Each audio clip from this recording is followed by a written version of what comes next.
Bonjour, alors, voilà, merci de prendre place afin que nous puissions continuer notre matinée. Voilà, merci si les derniers peuvent rentrer dans la salle, fermer les portes pour éviter les courants d'air, comme il fait quand même encore bien froid dehors. Voilà. Et nous allons introduire ce temps d'enseignement avec Yves Guézou.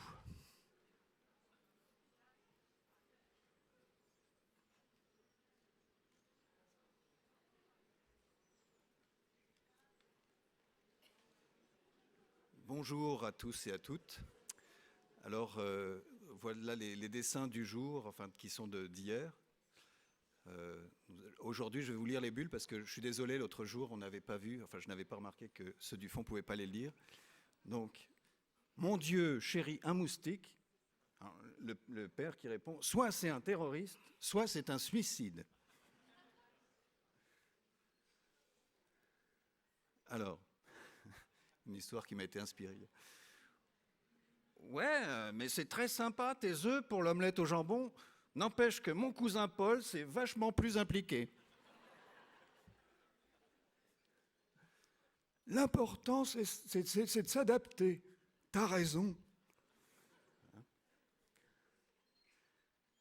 Les signaux d'alerte. N'ayez pas peur, qui disait.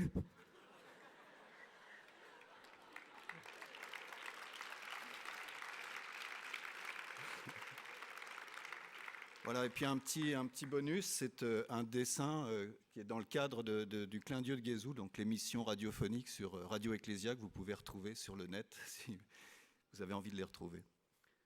Voilà. Les clins d'œil des Guézou. Bonjour mes chers amis.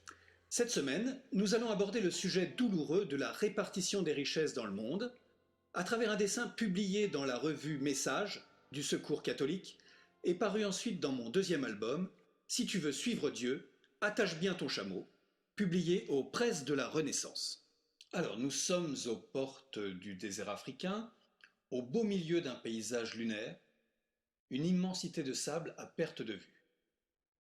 Au premier plan, deux crânes de bêtes à cornes laissent supposer que la région est particulièrement aride et le soleil torride. Cette impression se confirme par l'absence totale de végétation, si ce n'est quelques restes de 3 tiges clairsemées et d'un tronc aussi piteux que complètement calciné. Sur la gauche, pris aux 3/4 arrière et occupant presque un quart du dessin, une prestigieuse et très longue limousine. Avec son antenne télé, elle arbore 2 drapeaux de l'organisation qui les envoie. Le chauffeur, avec sa casquette, et quelques passagers sont restés au frais à l'intérieur. Ils observent à l'avant du capot un petit groupe en costard-cravate.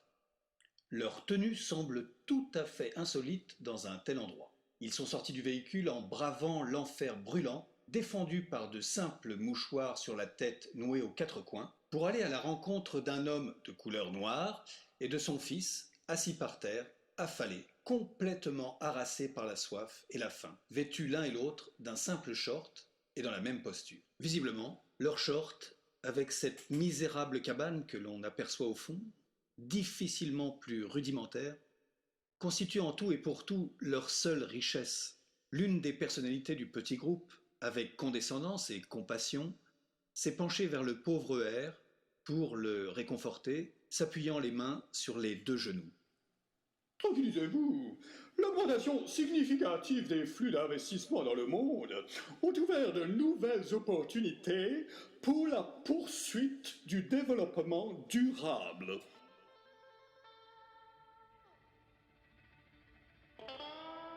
C'était les clins d'œil des Guézou.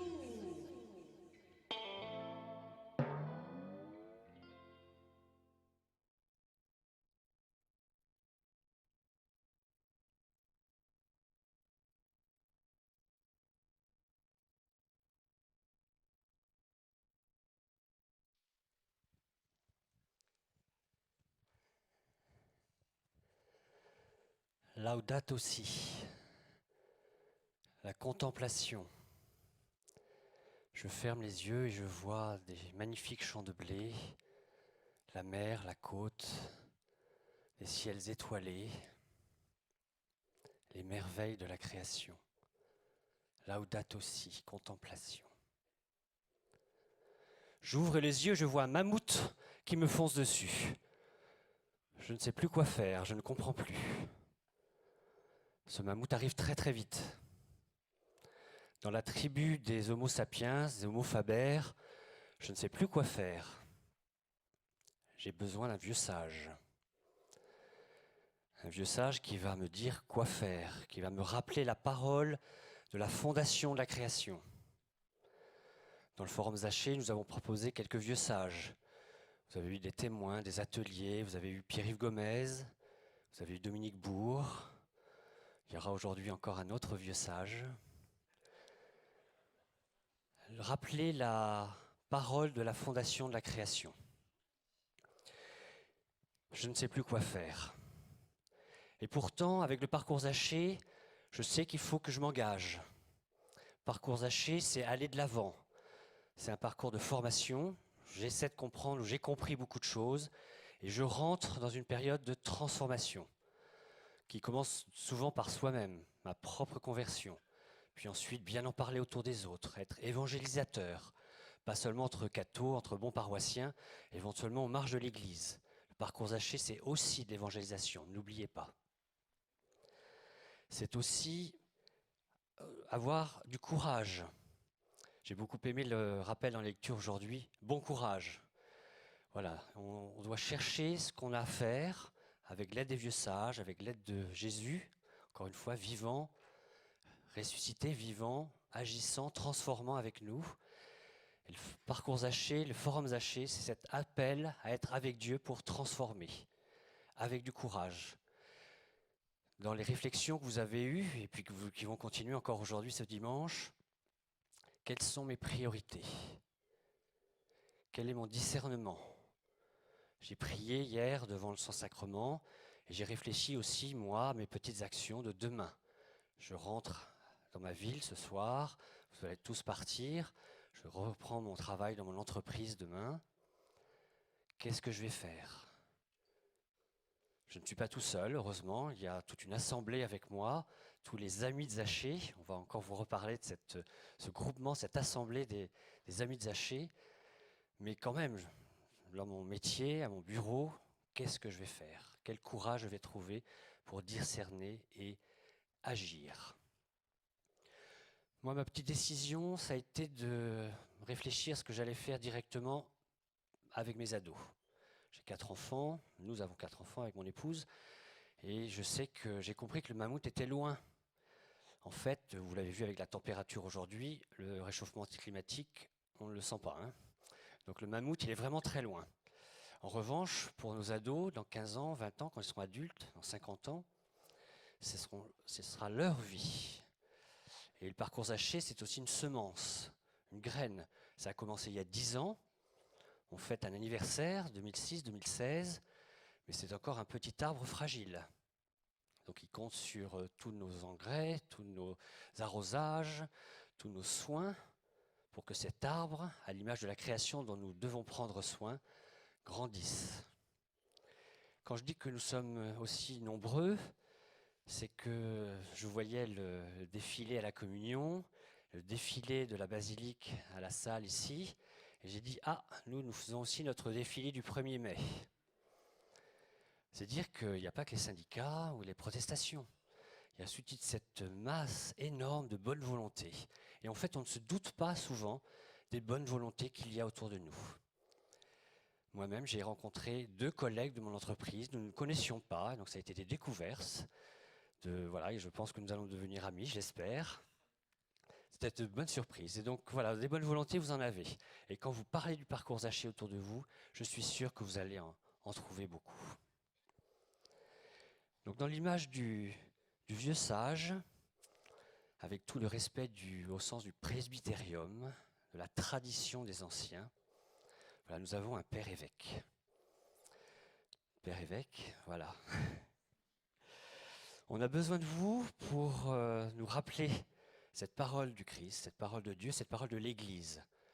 L'Église, c'est au moins 2500 ans de tradition, de savoir-faire, d'anthropologie, et tout ce que la doctrine sociale de l'Église vous exprime. Pierre-Yves Gomez était clair sur le sujet. Il faut se la digérer, se l'approprier, mais elle est là. Et on a besoin de nos pasteurs pour nous la dire dans cette tradition. Moi, quand je vois un évêque, je frémis en disant « Waouh !» Descendant direct des apôtres, par l'imposition des mains, par une chaîne continue depuis 2000 ans, des hommes se sont touchés les uns les autres, en tradition, en héritage direct de Saint-Pierre et des apôtres. Je suis très impressionné. En même temps, je sais que c'est très ingrat. Souvent, on connaît son curé, on connaît le pape, puis entre les deux, voilà, vous êtes souvent inconnus. C'est souvent un métier ingrat. Hein, dans les médias, vous en prenez plein les figures. Donc merci d'être là, d'être dans ce rôle de vieux sage face au mammouth qui nous déboule dessus, pour nous rappeler ce que l'Église a à dire. Donc pour vous présenter rapidement, pour vous montrer tous les diplômes de vieux sage que le père Éric de Moulin-Beaufort a, donc ordonné prêtre en 1991, docteur en théologie, évêque auxiliaire du diocèse de Paris depuis 2008, vicaire général auprès de Monseigneur André XXIII, président de la commission doctrinale de la Conférence des évêques de France depuis 2013, et puis le petit plus, voilà, qui était pour nous important, en charge des événements de la COP 21 auprès du diocèse de Paris. Voilà. Aujourd'hui, 1er mai, on a un défilé, et puis vous voyez ici, il y a une petite statue blanche avec quelques fleurs. Il y a Marie qui est très importante, hein. Il y a l'Esprit Saint, il y a Jésus, il y a Marguerite Marie, mais il y a Saint Joseph. Dans la fête du travail, aujourd'hui, pour prier pour notre Père évêque, je vous propose ensemble de dire la prière à Saint Joseph. Ô glorieux Saint Joseph, chef de la Sainte Famille de Nazareth, si zélé à pourvoir à tous ses besoins, étends sur nous ta tendre sollicitude et prends sur ta conduite toutes les affaires spirituelles et morales qui nous concernent, et que leurs issues soient pour la gloire de Dieu et le salut de nos âmes. Amen. Alléluia.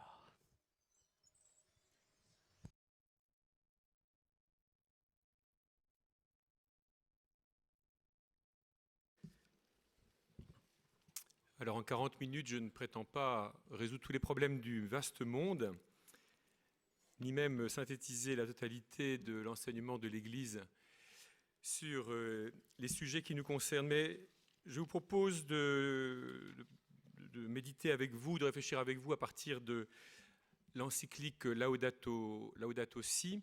D'abord une petite question, peut-être quels sont ceux d'entre vous qui l'ont lu? Ah, pas mal quand même. Très bien, merci, ça facilite sans doute le travail. Donc je vous propose de réfléchir à partir de Laudato Si, de ce qu'elle exige de nous, de ce qu'elle nous ouvre comme perspective, en réfléchissant à une attitude que le pape promeut dans la fin de son encyclique et qu'il appelle la conversion écologique. Donc c'est une thématique qui parcourt l'ensemble du texte, mais que le pape développe donc dans le 6e chapitre, sous le titre Éducation et spiritualité écologique. En fait, le cœur, pour nous en tout cas baptisés, c'est ce que le pape appelle la conversion écologique. Alors, parler comme ça suscite tout de suite une question, parce que pour nous, chrétiens, le cœur de notre foi, c'est la conversion, ça c'est sûr, mais c'est la conversion à Dieu, ou la conversion au Christ. C'est-à-dire en tout cas la conversion à la personne même de Dieu qui vient à nous. Dans la conversion écologique, il y a une sorte d'ambiguïté parce qu'on a l'impression qu'on se convertit, on ne sait pas à quoi, à des idées, à des attitudes. Voilà. Vous savez sans doute que, enfin vous savez, nous savons tous que une des causes de l'affrontement de Jésus, notamment avec les pharisiens, c'est précisément que Jésus appelle à se convertir à lui et non pas à se convertir à la loi. Or, lorsqu'on parle de conversion écologique, et dans tous les discours que l'on peut entendre depuis quelques années autour du réchauffement climatique et de ses conséquences, ou des conséquences qu'il faudrait en tirer, eh bien, on a un peu l'impression de retomber dans un moralisme supplémentaire. De nouveau, des règles, des contraintes, des obligations, des points d'attention. Voilà. Et on peut se demander si, en parlant de conversion écologique, le pape finalement ne tombe pas, si je puis dire, dans ce piège-là. Donc l'Église, ayant déjà bien normé, bien organisé toutes sortes de secteurs de notre vie, y compris celui de la sexualité, eh bien, commence le XXIe siècle en normant et en entourant de toutes sortes de règles et d'interdits notre relation à l'environnement. Voilà. Et ça peut susciter un certain agacement, une réaction de rejet, parce que nous aimons bien pouvoir évoluer dans notre environnement un peu librement, un peu tranquillement, sans qu'à tout moment on nous dise qu'on ne peut pas faire ceci, on ne peut pas faire cela, on ne peut pas ramasser ceci, on ne peut pas ramasser cela, on ne peut pas... Peut-on encore respirer tout simplement et tout tranquillement? Donc ça, il me semble que c'est une vraie question une question en tout cas que je vous propose de regarder, de réfléchir. En fait, c'est tout à fait, de manière tout à fait lucide que le pape parle de conversion écologique. Et je voudrais essayer avec vous de réfléchir à cette attitude, disons, à laquelle il nous invite, en envoyant les fondements théologaux, donc en quoi est-ce qu'elle nous relie à Dieu, au Dieu créateur, en essayant de l'enraciner dans le Christ, et puis d'en voir ensuite la fécondité ecclésiale. Ceci pour essayer de voir la plénitude, si vous voulez, vraiment chrétienne, proprement chrétienne, que cette attitude peut avoir. Et j'essaierai de conclure en indiquant comment cette conversion écologique, vécue par nous, chrétiens, est un acte de miséricorde, peut s'inscrire dans cette visée-là. Au numéro 217 de l'exhortation apostolique, donc dans ce passage sur la conversion écologique, le pape écrit « Vivre la vocation de protecteur de l'œuvre de Dieu est une part essentielle d'une existence vertueuse. Cela n'est pas quelque chose d'optionnel, ni un aspect secondaire dans l'expérience chrétienne. » Il y a une affirmation vraiment très forte et que je voudrais donc essayer de creuser un peu, enfin de comprendre d'abord et essayer de fonder un peu. Donc la conversion écologique à laquelle nous sommes appelés touche quelque chose, nous dit quelque chose, exprime quelque chose de la totalité de notre conversion à Dieu en réalité. Et juste après, la phrase suivante qui est dans le numéro suivant, 218, le pape évoque donc notre relation saine avec la création comme une dimension de la conversion intégrale de la personne. Voilà, donc pour nous chrétiens, cette encyclique Laudato Si, il nous faut la recevoir comme donc un appel à la conversion. Et si c'est la conversion, si on parle de conversion écologique, c'est aussi pour nous aider à déployer toutes les dimensions de notre conversion.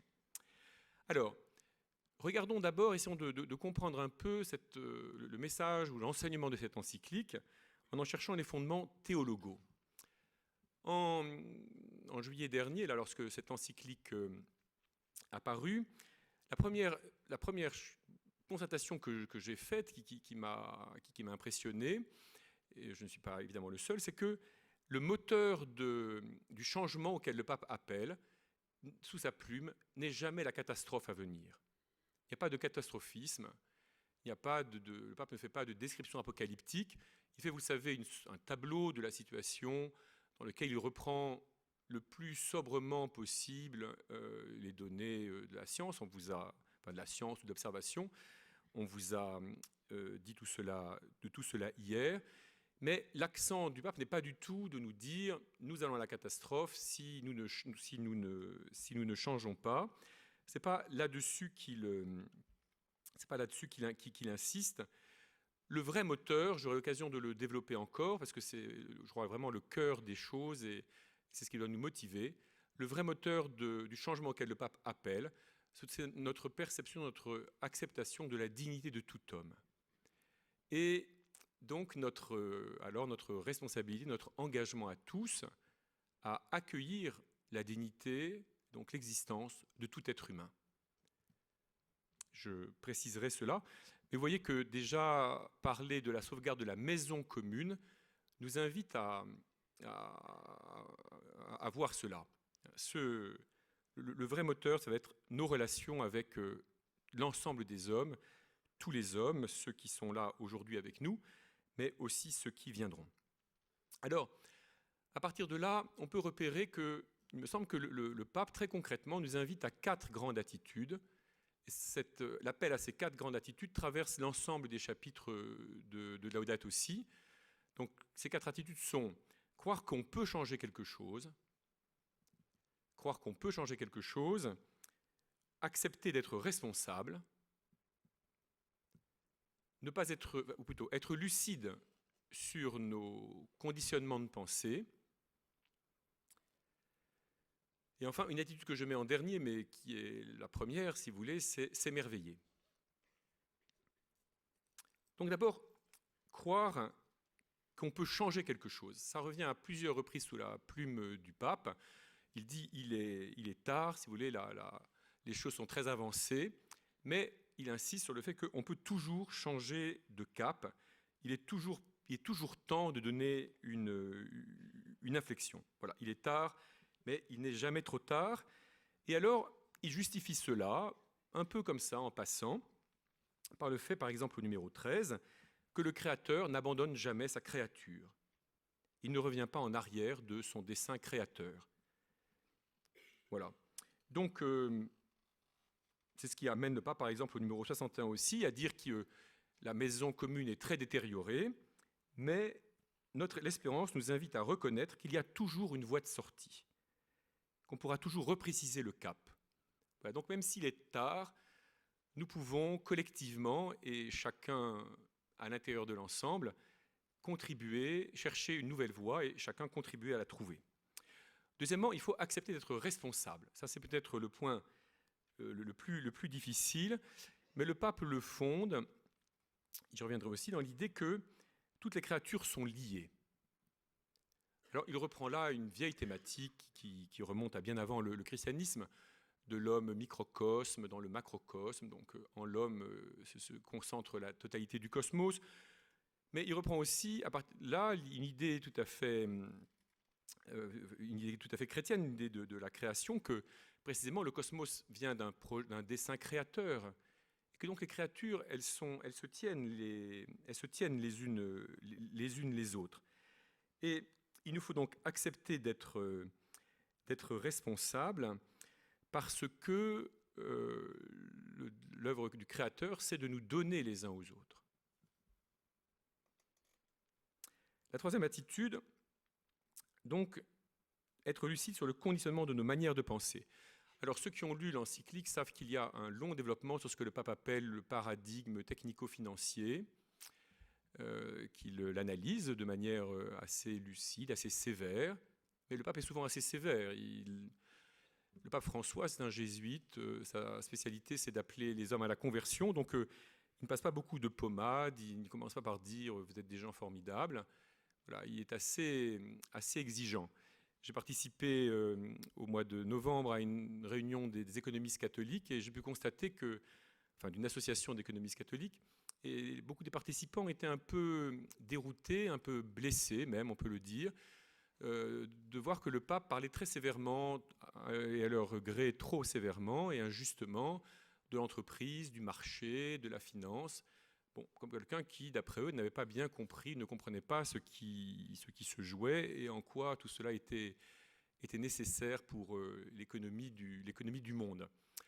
Alors, en les écoutant à cette réunion, je n'ai pas pu rester jusqu'au bout, donc je n'ai pas pu leur dire ce que, en les écoutant, je voulais leur dire, mais je peux vous le dire à vous, c'est qu'il y a 2 catégories de gens sur lesquelles le pape tape toujours dès qu'il parle. Ce sont les prêtres, d'une part, et les financiers, d'autre part. Les évêques aussi, dans les prêtres, en commençant par les évêques, c'est normal. Alors, voilà, ce n'est pas parce que le pape tape sur les prêtres qu'il ne croit pas au sacerdoce catholique. Donc on peut penser que s'il tape sur les financiers, ce ne veut pas forcément dire qu'il croit que la finance ne sert à rien et n'est qu'un parasite. Mais il est exigeant et il veut nous pousser tous à aller au bout de notre vocation, de notre responsabilité, notre devoir. Voilà. Alors dans ce cadre-là, le pape analyse fortement ce paradigme technico-financier et dit que nous sommes tous prisonniers de ce paradigme, qui a permis donc le développement de la technique à partir, disons, du XVIIIe siècle, qui a produit des résultats tout à fait magnifiques. un pays comme la France, qui est un pays riche parmi tous les pays du monde, si vous repensez au dessin qui vient de nous être montré, jusque dans les années 1820-1830, en France, on connaît des famines et en tout cas des disettes, c'est-à-dire des moments où on ne peut pas nourrir toute la population. Alors depuis, il y a eu grâce à l'invention du train qui permet de transporter les vivres d'un côté ou de l'autre, mais aussi par le développement d'une agriculture raisonnée, en utilisant toutes sortes de techniques pour le coup, aussi on a réussi à créer une agriculture d'abondance. Et globalement, nous avons réussi à créer, en particulier après la Deuxième Guerre mondiale, une économie d'abondance, voire même de surabondance, qui est quand même bien confortable, bien agréable, dans laquelle ma génération a grandi, et nous avons un peu de mal à imaginer qu'on puisse vivre tout à fait autrement. Mais donc, inévitablement, la manière de regarder la matière, la nature, le cosmos, qui a permis la prise technique et le développement et la fécondité de la technique, eh bien, imprègne nos manières de penser, de réagir.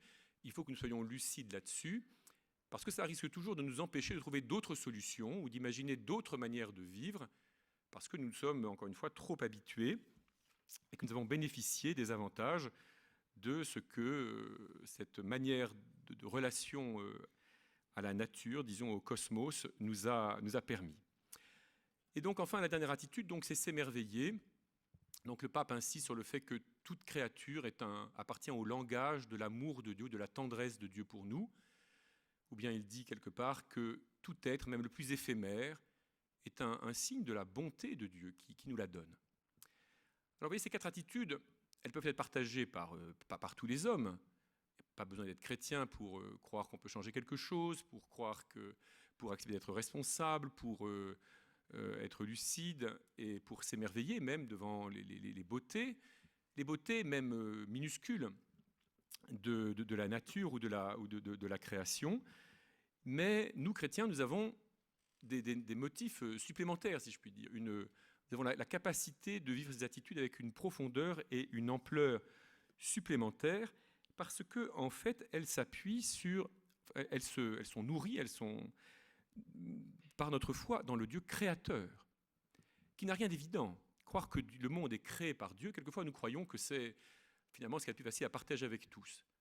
Mais en réalité, quand nous voyons la dureté du cosmos, comme le cosmos peut être dangereux pour les hommes aussi, quand nous voyons aussi comme les richesses de ce cosmos sont mal partagées, évidemment, croire à la beauté, à la bonté du Créateur quand on habite la Touraine, c'est sûrement un peu plus facile que si on a eu le malheur de naître au bord d'une rivière polluée, dans un bidonville quelconque, d'une grande ville. Donc, et même croire, encore une fois, à la bonté du Créateur quand on habite la Touraine, c'est peut-être plus facile que si on habite ou si on est né, je ne sais pas, dans la Sibérie orientale ou dans d'autres régions plus rudes. Même si les hommes ont une immense capacité à se trouver bien là où ils sont et à être heureux ou fiers, en tout cas, de leur terre natale, n'empêche qu'il y a des choses plus ou moins faciles. Mais donc croire la foi dans le Dieu créateur, c'est un acte de foi considérable qui nous est demandé, que la Bible que la révélation divine, disons, a préparé en Israël, a nourri en Israël, et que le Christ nous donne de vivre avec une certaine ampleur, une lucidité plus grande. Croire que le Dieu est créateur, c'est croire que fondamentalement la création est bonne. Et vous savez qu'au début du christianisme, il a fallu se battre pour cela, contre toutes sortes d'idées sorties des philosophies païennes, antiques, non chrétiennes, que le monde était par exemple composé de la matière qui était en elle-même une chose mauvaise, une chose fragile, une chose corruptible, un facteur de corruption. Donc l'affirmation que Dieu a tout créé à partir de rien, c'est-à-dire à partir de sa propre volonté seulement, que rien ne s'est imposé, que donc toute la création est porteuse de la bonté de Dieu, c'est une affirmation considérable. Alors, c'est de cette affirmation-là, de foi, que le pape tire l'idée qu'on peut toujours changer, qu'il est toujours temps, parce que le Créateur ne nous abandonnera pas, parce qu'il a mis toute sa bonté dans la création, à nous de savoir la recevoir, à nous de savoir en vivre, à nous de savoir la faire fructifier. Nous avons voir cela. Mais vous voyez qu'il y a là une affirmation considérable. Cette affirmation de la bonté de la création, les chrétiens, les les chrétiens ont pu la faire, pas à cause de Jésus, en Jésus, en contemplant le Christ, en fait en contemplant la résurrection du Christ. Parce que la résurrection est pour nous l'assurance, la promesse que tout de la réalité dans laquelle nous vivons, que tout peut reprendre vie. C'est l'importance de l'affirmation de la résurrection de la chair, et en particulier d'abord de la résurrection vraiment charnelle de Jésus, qui montre ses mains et ses plaies. Vous voyez, il y a là la promesse que le corps de Jésus n'est pas une enveloppe qu'il faut abandonner. Et à partir de là, donc, toute la matière, nous y reviendrons, n'est pas une chose mauvaise dont il faut se séparer pour laisser l'esprit voguer dans les cieux éthérés, enfin tranquille. Mais vous voyez, il faut se nourrir de... La matière elle-même est promise à participer à la gloire de Dieu. Et donc, en elle-même, par elle-même, elle est pleine de bonté, remplie de la bonté de Dieu. Le mal vient s'ajouter, vient abîmer cela, et en particulier vient abîmer notre relation à la création. La responsabilité, être responsable justement, notre foi dans le Dieu créateur, nous amène à découvrir, encore une fois, que donc nous sommes, la création nous est donnée, à nous les hommes, et nous sommes responsables les uns des autres. Notre époque vit cela de constater que notre prélèvement, si vous voulez, sur la création, sur la nature, devient considérable, à la fois parce que nous sommes plus nombreux que jamais, mais aussi parce que nous sommes plus exigeants que jamais, pour nous sentir à l'aise, pour nous croire accepter de nous trouver confortablement, vivant confortablement. Nous sommes plus exigeants que jamais. Mais notre foi dans le Dieu créateur nous invite à mettre dans notre relation à la création un autre facteur que simplement notre confort ou la prise que nous pouvons avoir sur la création, qui est de la recevoir comme un don de Dieu. Je pense que cela vous a été pas mal expliqué ou pas mal développé hier ou avant-hier. Et ce cosmos, nous le recevons comme l'espace qui nous est donné pour que nous nous y déployions. Dans le premier récit de la création, dans la Genèse, on nous décrit l'univers comme un vaste théâtre, disons, dans lequel l'homme va pouvoir se déployer. C'est pour ça que ce premier récit est scandé par un refrain qui dit « Il y eut un soir, il y eut un matin ». Le plus souvent, quand nous parlons d'une journée, nous disons « il y a le jour et la nuit ». Mais la Bible dit « il y a un soir, il y a un matin », c'est-à-dire qu'elle achève sur le matin, c'est-à-dire le moment où l'homme sort pour faire son ouvrage, justement. Et donc le premier récit de la création a pour but de nous dire que Dieu a créé ce vaste cosmos et le temps pour que nous puissions nous y déployer. Et précisément nous y déployer comme des êtres responsables. Et la foi en Dieu créateur ne fait pas de nous des êtres irresponsables, manipulés par Dieu, qui n'auraient qu'un destin. Non, nous avons une destinée, nous avons quelque chose à faire. Il nous faut accepter, nous réjouir, vous voyez, d'avoir une responsabilité à déployer dans l'univers, avec chacun notre propre vie. Quant à la lucidité sur les conditionnements de notre façon de penser, il me semble que, ce que le pape souligne, c'est que beaucoup de notre manière de relation avec l'univers est liée à deux choses. La première, c'est notre peur de manquer, et la deuxième, c'est notre avidité. Et il faut accepter de reconnaître cela. Mais dans ces deux attitudes, nous manquons de foi. L'humanité manque de foi ou refuse la foi au Dieu créateur. D'une certaine façon, on pourrait dire que notre avidité, une certaine manière de relation à la nature, au cosmos, traduit notre refus d'être des créatures, notre refus d'être dépendant de celui qui nous a créés. Se croire en Dieu créateur, vous voyez, c'est croire quand même que nous sommes dans une relation de dépendance. Nous recevons la vie, nous ne la fabriquons pas de nous-mêmes. Nous ne donnons pas l'existence à nous-mêmes, nous la recevons comme un don. Nous ne sommes pas simplement les fruits du hasard et de la nécessité. Nous sommes voulus par quelqu'un, nous avons donc une tâche à accomplir.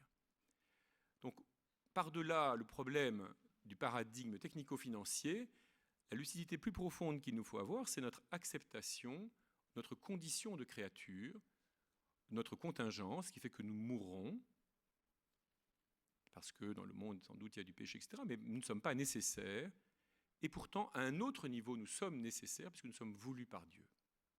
Mais dans une relation, et donc dans une certaine dépendance, qui est difficile à supporter à l'homme créature spirituelle. Voilà. Et quant à l'émerveillement, eh bien, il faut le pousser jusqu'au bout, parce qu'il est facile de s'émerveiller devant certains paysages, ou devant certains spectacles de la nature, même quelquefois d'ailleurs dans leur ambiguïté, parce que certains s'émerveillent devant des tempêtes, mais évidemment c'est pas pareil si on est au bord de la mer, sur une digue bien, ou derrière la vitre d'un hôtel, ou bien si on est sur un bateau battu par les flots, et ça dépend si ce bateau est un gros paquebot, ou bien si c'est une barcasse contenant des réfugiés, pour actualiser cette vision. Mais notre émerveillement, et ce que nous pouvons apprendre, nous chrétiens, c'est à nous émerveiller du moindre être, pas seulement de ceux qui sont beaux, de ceux qui nous flattent, mais de l'existence de chaque être dans leur diversité, dans leur variété, et plus profondément, à partir de là, dans notre foi en Dieu créateur nous invite à nous émerveiller de l'existence de chaque être humain. Dans l'immense diversité des êtres humains, leur multiplicité, avec ce qu'elle a parfois d'inquiétant ou de redoutable, car tous les êtres humains ne sont pas immédiatement réjouissants pour chacun de nous. Donc c'est un travail de conversion que de nous émerveiller vraiment, devant chaque brin d'herbe, devant chaque insecte, devant même les moustiques qui sont soit des terroristes, soit des suicidaires, mais aussi devant chaque être humain, devant tout être humain, simplement par le fait qu'il est là, qu'il existe et qu'il nous est donc donné. Voilà. Donc vous voyez ces 4 grandes attitudes auxquelles le pape invite dans son encyclique, Laudato Si, en fait se comprennent avec une profondeur nouvelle, renouvelée, à partir de la foi, dans l'éclairage, puis dans la lumière, de la foi au Dieu créateur, et elle nous oblige à approfondir cet acte de foi, à accepter de vivre vraiment comme des créatures d'un Père.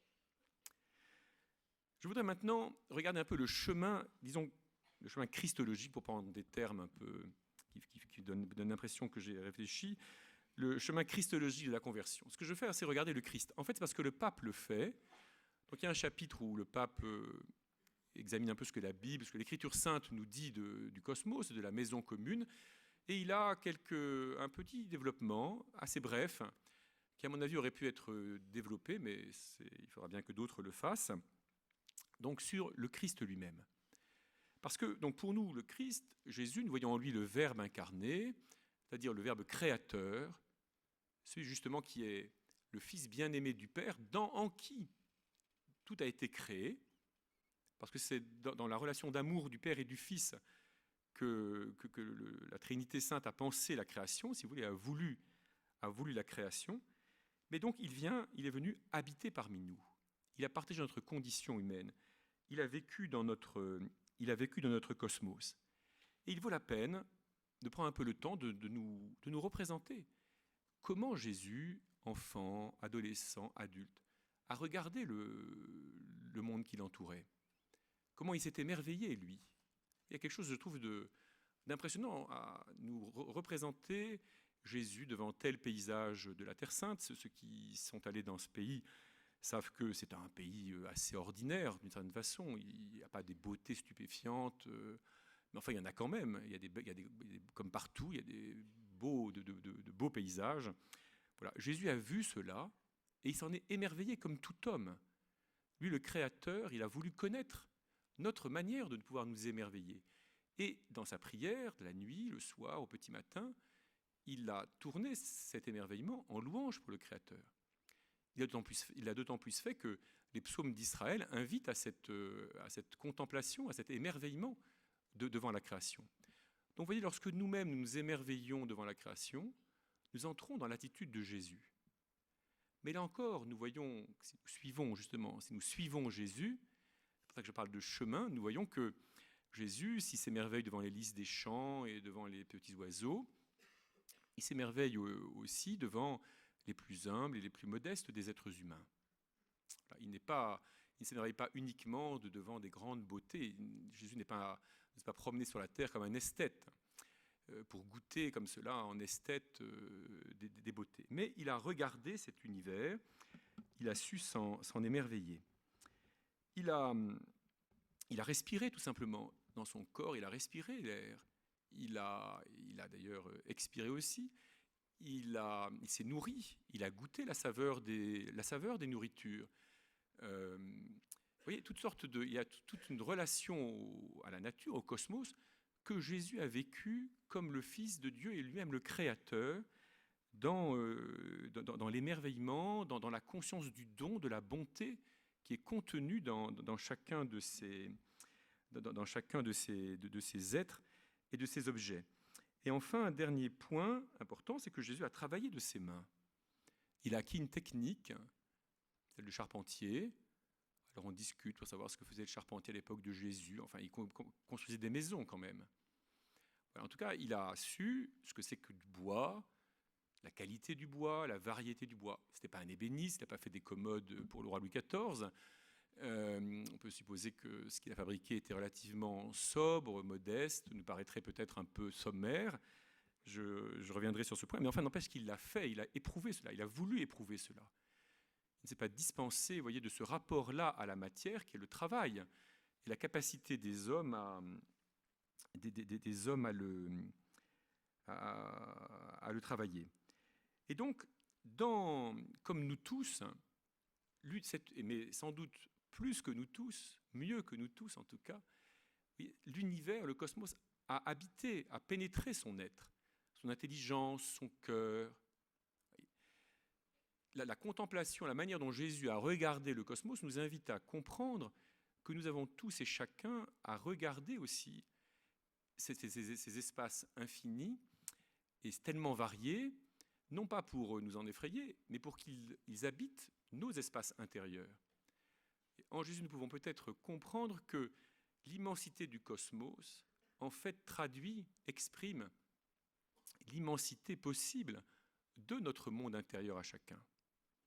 Le vaste, tout ce que nous pouvons voir dans le ciel étoilé, les vastes étendues de la terre, la puissance de la mer, tout cela, finalement, l'homme est fait pour que l'homme le regarde. Nous osons dire cela, nous. C'est fait pour que l'homme le regarde.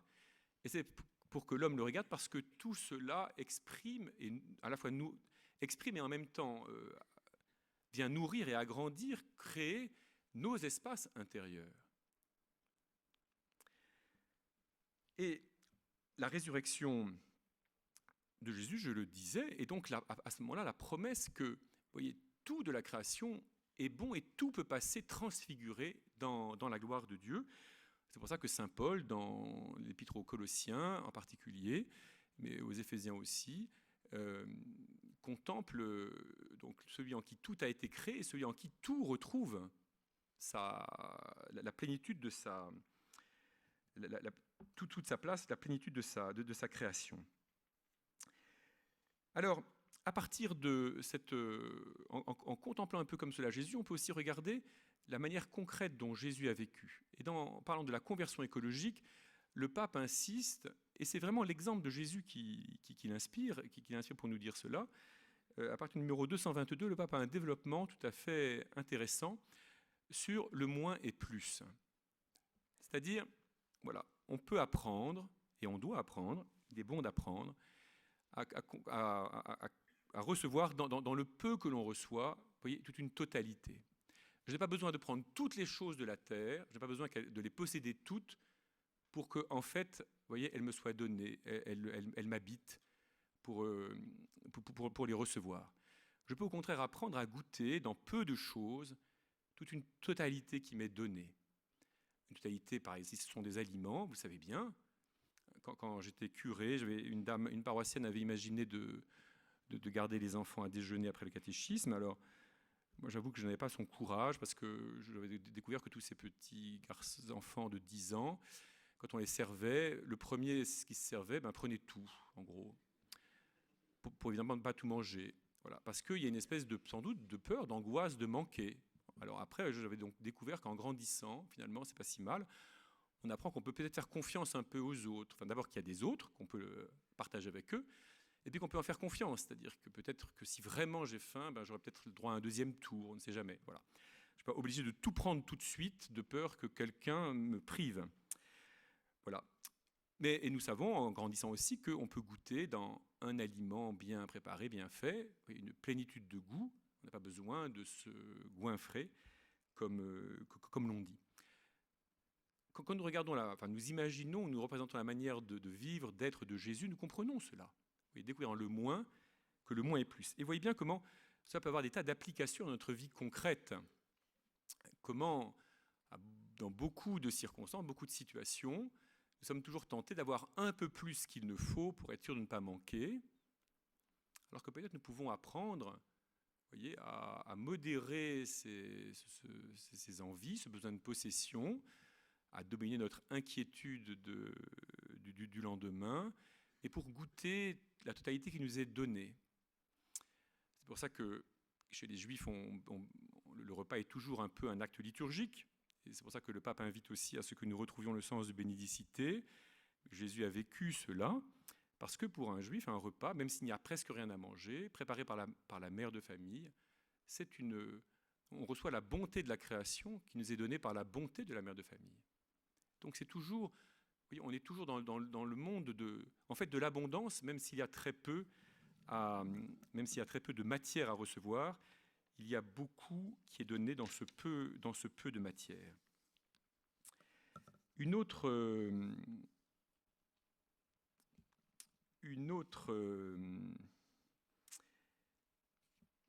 manière peut-être de regarder le chemin de Jésus, donc c'est de voir la présence de Jésus. Une chose frappante dans les évangiles, c'est que la présence de Jésus donne à tous les autres un rôle. Et même dans la Passion où Jésus est seul, eh bien vous remarquez comment les évangélistes soulignent la place de Marie, du disciple que Jésus aimait, y compris même des soldats d'ailleurs, ou bien de Simon de Cyrène, ou bien, etc. Vous voyez, la présence, la manière d'agir de Jésus et d'être de Jésus, pour notre salut, c'est qu'il fait tout, il remplit tout, mais justement, cette présence totale de Jésus suscite la présence et l'action des autres. Et nous pouvons apprendre aussi, nous, à vivre ainsi, et notre comportement concret, notre manière d'être dans ce monde, comment est-ce qu'il permet aux autres d'exister. À partir de là, nous pouvons aussi, donc j'ai déjà dit un peu cette idée que le Verbe fait chair est pour nous, chrétiens, donc la garantie, le fait que Jésus ait vécu cela dans notre chair, voilà, ce rapport au cosmos, et pour nous la garantie aussi que l'homme est vraiment la mesure du cosmos, alors que le cosmos nous dépasse de tous côtés. Un des acquis de la science moderne, c'est que le monde est immense, mais il n'est pas infini. Pendant longtemps, notamment toutes sortes de philosophies matérialistes, on pensait que le cosmos était infini. Aujourd'hui, on sait qu'il a un commencement et que donc il aura une fin, mais il est immense, il dépasse dans le temps et dans l'espace tout ce que nous pouvons nous imaginer. Et pourtant, nous, à cause de Jésus, nous osons croire que ce cosmos est fait pour que nous le regardions, pour que nous nous y déployions, comme je le disais, pour que nous l'habitions. Donc, ça ne veut pas dire que nous pouvons y faire n'importe quoi, ça ne veut pas dire, je pense qu'on a insisté là-dessus. Moi, je ne sais pas quand des chrétiens ont dit qu'on pouvait surexploiter le cosmos comme si c'était un grand garde-manger dans lequel il fallait tout piller, comme si on était les armées de Tamerlan. Je ne crois pas que des chrétiens aient jamais dit ça. Il est possible que des gens qui ont été peut-être baptisés, voilà, mais pour d'autres raisons, pour fonder des activités industrielles, on peut-être pu dire des choses comme cela, mais enfin, ce n'est pas le cœur de la foi qui fait dire ça. Car le cœur de la foi installe, au contraire, dans cette attitude, cette perception, il y a un immense univers, mais qui nous est remis, qui nous est donné, mais qui est fait pour que nous le regardions et qui est surtout fait, voyez, pour venir élargir nos espaces intérieurs et nous rendre capables de nous accueillir les uns les autres. Alors, je voudrais faire deux prolongements par rapport à ce que l'on trouve dans l'encyclique. Le premier, on le trouve un petit peu, c'est sur l'Eucharistie. Dans la liturgie, vous voyez bien que dans la liturgie, c'est déjà saint Irénée de Lyon, donc au IIe siècle, fait cette remarque. Dans la liturgie, on prend un tout petit peu de pain, un tout petit peu de vin. Et ça suffit pour exprimer la totalité du don. La totalité du don de Jésus à nous et à son Père, et la totalité de notre don, de notre adhésion. Dieu ne nous demande pas, le Dieu vivant ne nous demande pas des sacrifices de milliers de moutons, comme on nous raconte que Salomon en fit. Un peu de pain, un peu de vin suffit pour que tout soit là. Comme l'obole de la veuve, vous voyez, exprime le tout de sa donation à Dieu, sa relation de créature. Donc voilà, il me semble, vous voyez, ce que nous vivons concrètement dans la liturgie de la messe nous invite à un certain rapport concret au monde qui nous entoure. Voilà. Alors, tout ceci amène le pape à développer l'idée de sobriété heureuse. Nous découvrons, dans le moins et plus, voilà, dans la suite de Jésus, nous découvrons que nous pouvons vivre dans ce cosmos dans une certaine sobriété. Nous n'avons pas besoin de nous gaver de toutes sortes d'objets, et même, on peut dire que se gaver de toutes sortes d'objets est une manière d'esquiver le véritable rapport à la création. De passer à côté. Je voudrais tout de suite peut-être lever ce qui pourrait être une objection. Le problème de cette contemplation de Jésus, comme d'ailleurs le problème de la référence que fait le pape François à saint François d'Assise, c'est que nous risquerions alors d'en tirer la conséquence que il faut revenir au Moyen-Âge, disons. C'est-à-dire à une époque encore relativement où la prise de l'homme sur le cosmos est relativement sobre, parce qu'on n'a pas beaucoup de techniques, on ne sait pas encore faire grand-chose, on n'est pas très nombreux non plus. Voilà. Or, évidemment, nous ne vivons plus. Est-ce que nous devons renoncer à tout ce que nous avons réussi à découvrir, à mettre en œuvre, etc. Il faut aussi, je crois, avoir une vue. Il ne faut pas avoir qu'une vue négative de la technique, il faut plutôt avoir une vue positive. Mais je crois que nous, chrétiens, nous devons aller jusqu'au bout de la vue positive sur la technique. La technique, elle nous permet de faire sortir, en quelque sorte, toutes les virtualités qui sont dans le cosmos. Elle nous permet d'en déployer toutes les richesses. Le problème, c'est est-ce que nous utilisons notre capacité de faire sortir toutes les virtualités de la création pour construire justement une maison commune dans laquelle il y a de la place pour tous, ou bien est-ce que nous allons la vivre en termes, vous voyez, d'appropriation et même de confiscation par quelques-uns au détriment des autres. Et si on regarde avec honnêteté l'histoire des 3 derniers siècles, disons, nous occidentaux, nous ne pouvons pas ne pas reconnaître que nous avons profité de pouvoir aller exploiter les richesses des autres, éventuellement faisant d'ailleurs travailler ces autres pour nous et pour les tirer à bon prix, à notre profit, et sans en partager réellement tous les bénéfices. Mais s'il n'y a pas que cela, même s'il n'y a pas eu que cela, nous ne pouvons pas ne pas reconnaître quand même qu'il y a eu un peu de cela un peu ou beaucoup de cela dans l'histoire. Et il faut peut-être en tirer des conséquences pour nous demander si nous ne pouvons pas imaginer un avenir qui fonctionne, où les choses fonctionneraient un peu autrement. Dans cette ligne-là, toujours du chemin christologique, si vous voulez, je voudrais attirer votre attention sur une attitude que le pape propose, que le pape François propose, et que déjà le pape Benoît XVI avait proposé, qui est de réaliser que consommer, c'est un acte moral. Acheter un produit. Nous ne pouvons pas faire comme si c'était simplement, c'est pas simplement de l'ordre de respirer, c'est pas un acte purement matériel. Notre grandeur, c'est notre grandeur de transformer même des actes de consommation très ordinaires en actes moraux. C'est-à-dire que je me pose des questions. Voilà. Qu'est-ce que j'achète? Pourquoi est-ce que je l'achète? Pourquoi dans telle quantité? Mais aussi, aujourd'hui, nous avons la chance, et il faut le prendre comme une chance, que l'éventail de ces questions s'élargit. Je ne demande pas simplement, est-ce que j'ai besoin de cela? Est-ce que ce n'est pas trop? Est-ce que ce n'est pas mon orgueil, ma vanité? Mais je peux aussi me demander aujourd'hui, d'où vient ce produit? Comment a-t-il été produit, fabriqué? Par qui? Qui va profiter des bénéfices? Quel est l'avantage ou l'inconvénient à ce que j'utilise ce produit ou cet objet? Il y a quelque chose de fatigant à devoir s'ajouter tout le temps des questions chaque fois qu'on fait quelque chose, Mais il y a aussi quelque chose, ça correspond aussi à notre dignité. Il me semble que c'est une manière de prolonger le chemin de Jésus sur cette terre.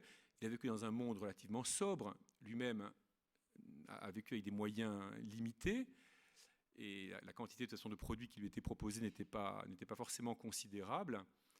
Mais une manière de nous tenir dans cette sobriété heureuse, vous voyez, c'est d'accepter de nous poser des questions, de nous interroger, de ne pas simplement acheter de manière compulsive ou acheter rapidement parce que ça nous arrange. Alors on ne peut pas tout faire tout de suite, on ne peut pas tout faire tout le temps, on ne peut pas tout faire à tout moment de sa vie.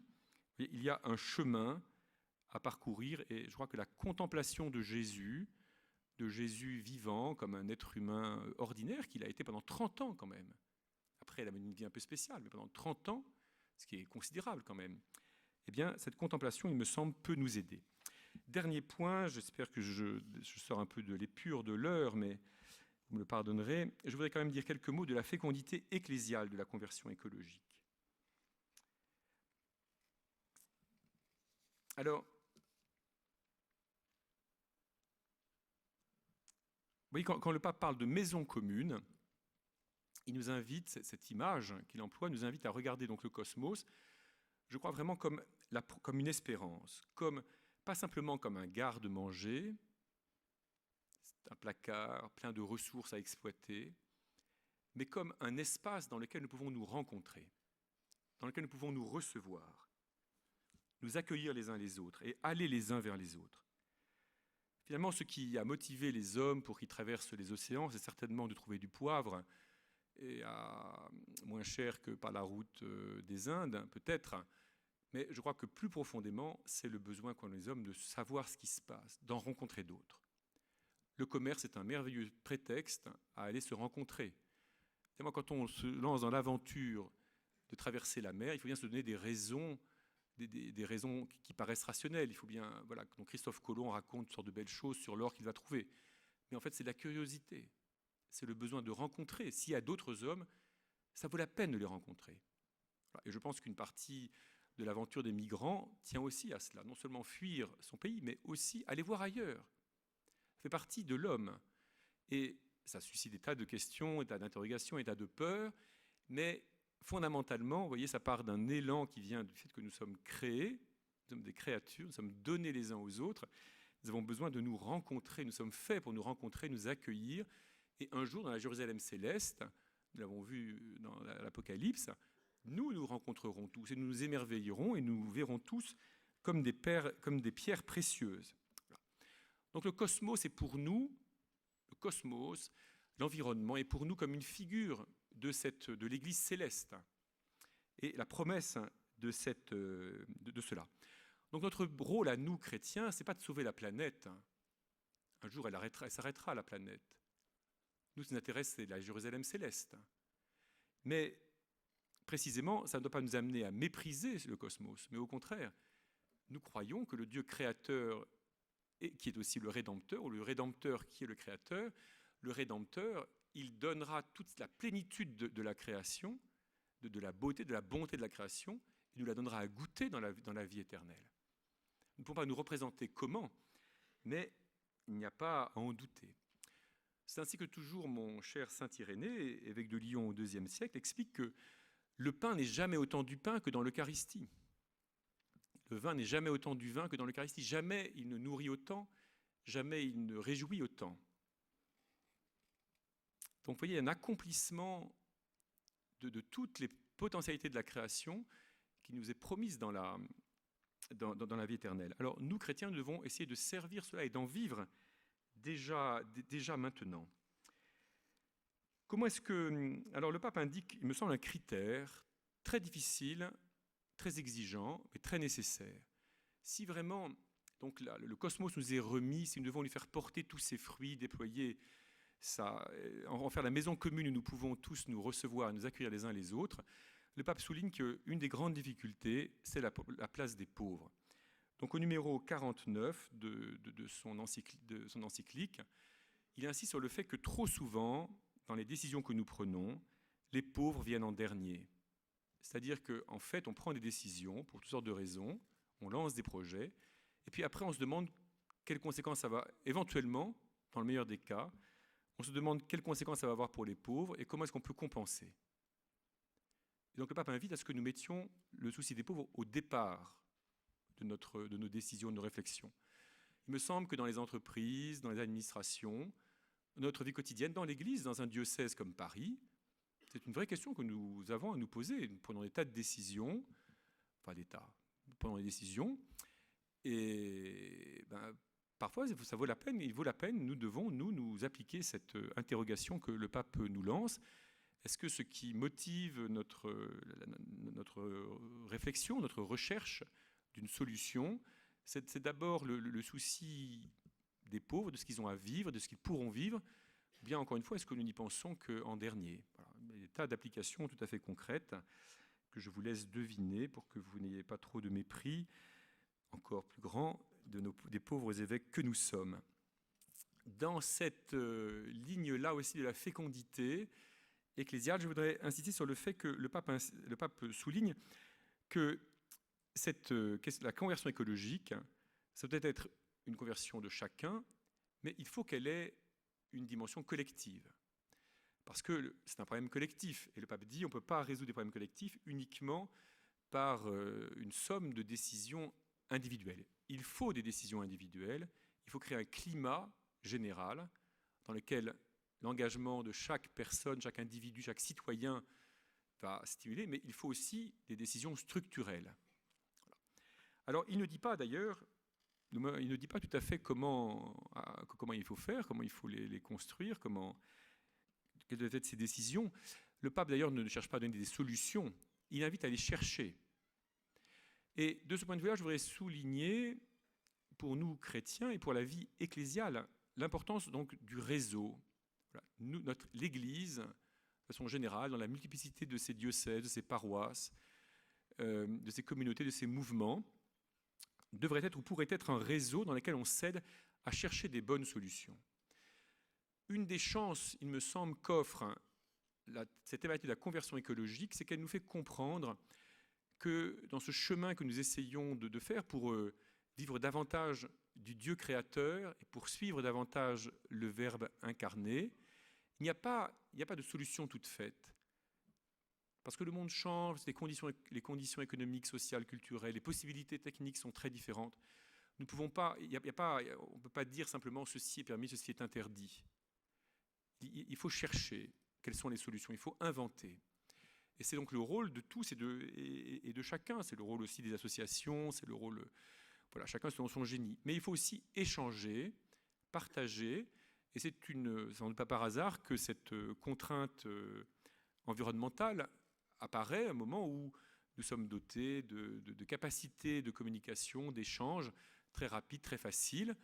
Voilà. Et nous, chrétiens, nous devrions, j'espère, pour ma part beaucoup, que nous allons pouvoir développer une espèce de réseau, vous voyez, de bonnes pratiques, de stimulation mutuelle, d'encouragement. Voilà. Il y a quelques années, il y a 2 ans ou 3 ans, la Conférence des évêques avait organisé un colloque sur ce thème-là à la conférence à Avenue Breteuil. Et moi, j'avais été très heureux de voir pas mal de jeunes présents et qui avaient des idées, qui avaient fait des choses, chacun à leur échelle, et qui avaient contribué à entraîner d'autres autour d'eux, à changer de comportement dans leur manière de faire leurs courses, dans la manière d'éteindre la lumière, de ramasser les papiers, de trier, etc. Mais vous voyez, de manière stimulante, dans une émulation stimulante, pas simplement dans l'ordre du permis défendu, mais dans l'ordre plutôt d'un meilleur que nous cherchons tous ensemble. Et il y a peut-être là une chance pour que nous puissions nous réapproprier tout ce que nous appelons la morale, comme la recherche commune du meilleur, plutôt que simplement comme le respect du permis et de l'interdit. Voilà, je voudrais juste pour conclure proposer l'idée que la conversion écologique est un acte de miséricorde, parce que, de fait, il y a du mal. La miséricorde, dans un monde marqué par le mal, la miséricorde, c'est avant tout que Dieu est patient, que Dieu nous donne du temps pour nous convertir. Or, précisément, nous ne sommes pas encore noyés, ni brûlés par le soleil. Donc nous avons du temps pour nous convertir. Donc il faut le faire. Il ne faut pas se dire j'aurai du temps jusqu'à la fin, j'ai un temps infini. Mais voilà, la miséricorde, quand Jésus dit je suis venu annoncer une année de bienfaits accordée par le Seigneur, l'année de bienfaits, voilà, nous sommes là, nous sommes vivants, nous avons pris conscience, nous pouvons changer, il faut le faire. Il faut le faire parce qu'il y a du mal dans le monde. Les problèmes d'environnement font du mal à des personnes concrètes, et en particulier à des pauvres. Parce que les riches y échappent presque toujours, ou en tout cas ont toujours les moyens d'échapper, souvent les moyens d'échapper aux conséquences néfastes de notre manière de gérer l'environnement. Mais voilà, nous pouvons changer, et donc cela vaut la peine. Donc déjà, nous bénéficions de la miséricorde de Dieu, il ne faut pas la gaspiller.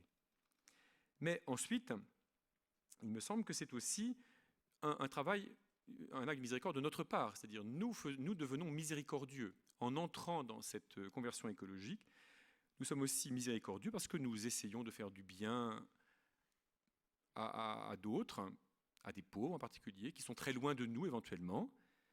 Mais enfin, aujourd'hui, plus personne n'est très loin.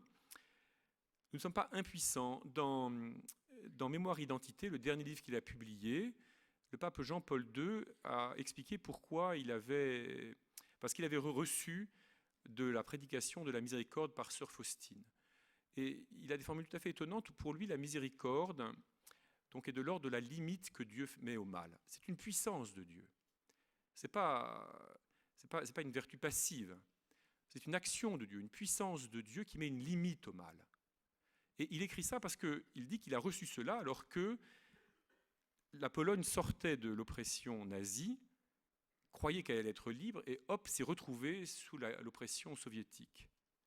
Donc il y a une espèce de redoublement du mal. Et à ce moment-là, il a reçu la prédication de sœur Faustine comme l'assurance qu'il y avait une limite au mal.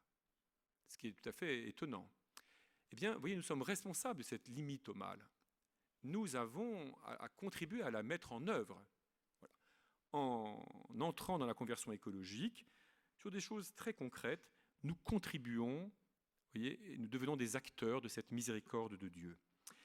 Et enfin, conversion écologique, je l'ai dit, il y a une ambiguïté parce qu'on n'a pas l'impression de se convertir tout de suite à Dieu.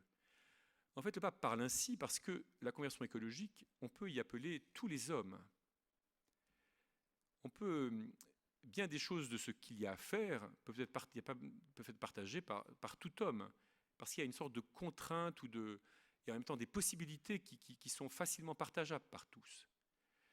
Il ne faut pas voir là une sorte de laïcisation, une sécularisation, mais au contraire.